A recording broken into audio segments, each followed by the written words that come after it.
Part 1 में हमने देखा था कि किस तरह कुशल को जंगल की एक लड़की से प्यार हो जाता है और उसे बहू बनाकर घर ले आता है, पर जंगल से आई शीरा कुशल के परिवार के लिए संकट बन जाती हैं।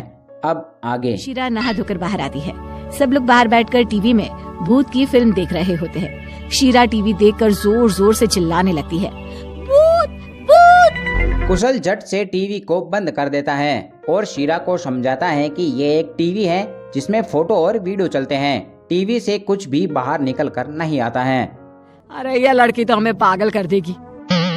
अच्छा तुझे कुछ बनाना भी आता है कि नहीं? आज तेरी पहली रसोई है, जा रसोई में जाकर सबके लिए कुछ बना कर ला। हाँ, मुझे बहुत अच्छा खाना बनाने आता है। पर असली परेशानी तो अब शुरू होने वाली थी। शीरा रसोई का सारा सामान इधर उधर बिखेर देती है, चूल्हे पर खाना रखकर खुद बाहर खेल रहे बच्चों को देखने लग जाती हैं और इधर सारा खाना जल जाता है। कुशल की माँ रसोई में आकर देखती हैं तो दंग रह जाती हैं। हे भगवान, ये क्या कर दिया? अरे यह जंगली बहू तो हमें मार कर ही छोड़ेगी। मैंने क्या कर दिया अम्मा जी? ना ना, तूने तो कुछ नहीं किया। किया तो गलत मेरे बेटे ने है तुझसे शादी करके। अब कान खोलकर मेरी बात सुन, कल तेरी मुंह दिखाए के लिए कुछ औरतें घर आएंगी, जरा ढंग से तैयार हो जाइयो, समझी? अगले दिन पड़ोस की औरतें मुंह दिखाई के लिए इकट्ठी होती हैं। नेहा अपनी भाभी को बुला ले आती है। अरे भाभी, तुमने तो कुछ मेकअप ही नहीं किया। मुंह दिखाई में बहू को अच्छे से तैयार होकर बैठना होता है। आप एक काम करो, मेरे कमरे में जाओ और वहाँ ड्रेसिंग टेबल पर मेरा मेकअप का सारा सामान रखा है, जाकर अच्छे से तैयार हो जाओ। नेहा के कहे अनुसार शीरा मेकअप करने चली जाती हैं और मेकअप करके घूंघट में सबके सामने आती हैं। ये है मेरी बहू, बहुत ही सुंदर। इतनी सुंदर तो किसी की बहू नहीं होगी। अच्छा जी, जरा हम भी तो देखें कुशल की पसंद को। जैसे ही एक औरत शीरा का घूंघट हटाती है तो सभी के सभी दंग रह जाते हैं। हे भगवान, ये क्या कर रखा है इसने अपने मुंह का? सारी दुनिया का मेकअप इसने अपनी ही मुंह पर लगा लिया लगता है।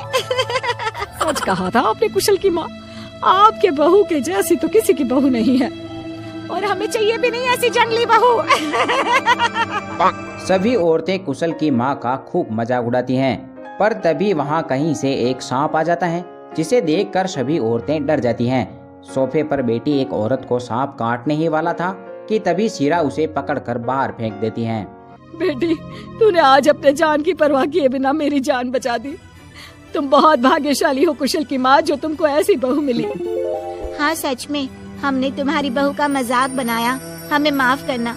हमें समझना चाहिए कि वो जंगल से आई है तो उसे यहाँ का सब सीखने में वक्त लगेगा। सही कहा तुमने, मुझे भी अपनी बहू से माफी मांगनी चाहिए। बहू मुझे माफ कर दो, अब मैं तुमको सब सिखाऊंगी। सीखोगी ना मुझसे बेटा? हाँ माँ। उसके बाद कुशल की माँ शीरा को बड़े प्यार से सब कुछ धीरे धीरे सिखा देती है। शीरा भी सारी चीजें बड़ी जल्दी सीख जाती हैं और इस तरह एक जंगल से आई लड़की शहरी बन जाती है। उम्मीद करता हूँ आपको कहानी जरूर पसंद आई होगी। बदले में आप इस वीडियो को लाइक करके चैनल को सब्सक्राइब कर लें। धन्यवाद।